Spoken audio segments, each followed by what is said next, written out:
Today we're talking kale. So I have kale coming out my ears. Here's one partial bed of kale, but I also have a bed over there that is busting with both kale and collard. So I have plenty to go around. I am sharing, but I'm also going to preserve some for later. So I'm going to harvest this and we'll go inside and we're going to dry it so we can do a powder. We're going to pickle it.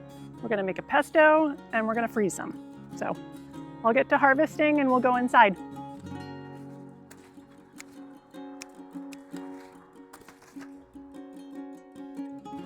All right, I have my stash of kale here. I'm gonna start just chopping, washing, and getting it all ready for all the processes that we're gonna do. Quick tip on taking kale off the stem. Just grab the stem in your hand and then the other two fingers along the stem and just pull. There it is, easy. So first we'll dehydrate some of the leaves. I just washed them. You need to let them dry really well before you dehydrate, but I'm just going to do that as simple as possible on the dehydrator trays themselves.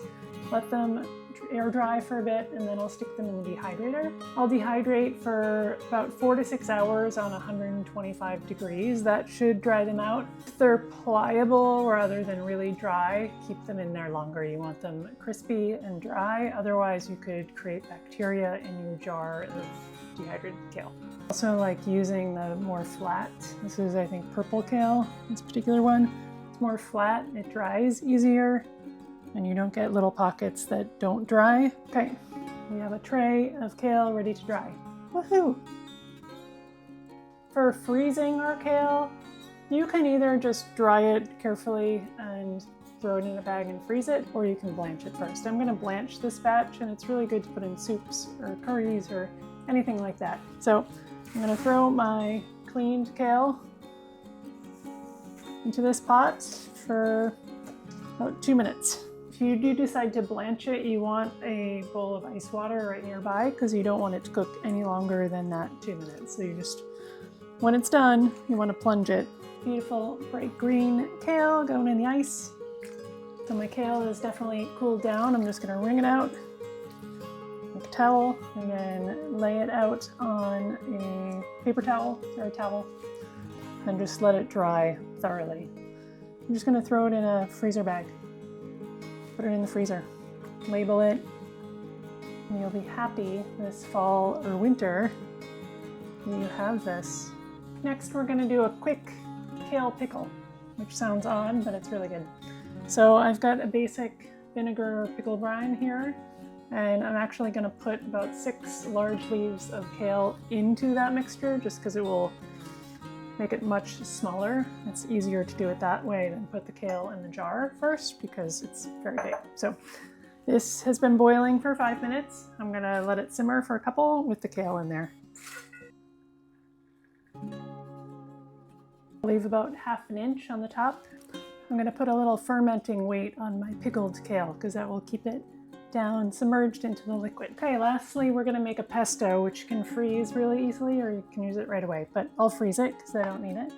So I've got 2 decent sized garlic cloves going in. I'm gonna put those in first, process them so there's no huge chunks.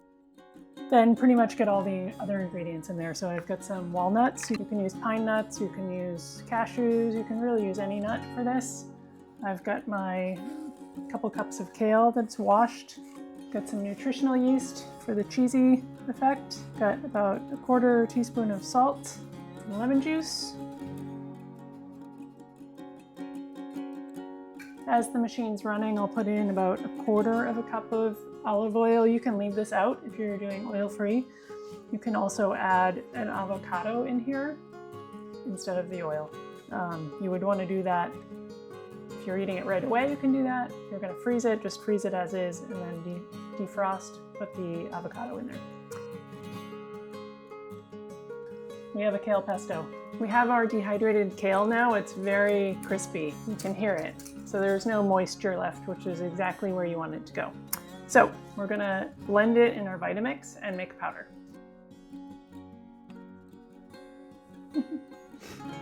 Careful opening it because there might be a little cloud. All of that kale into a tiny bit of powder. Now you have your own power greens. You don't need to buy it. And it doesn't make much, but it's super potent. It smells like a garden. Wow, it's amazing. So try it. If you have a lot of kale, you can make it be really small. You only need a little bit. You can throw it in soups. You can throw it in smoothies. You can throw it in anything, scrambles. So let me know what you think. Well, there you go. If you have an overabundance of kale like I did, you have many options. So let me know what you're going to try, and good luck, and see you next time.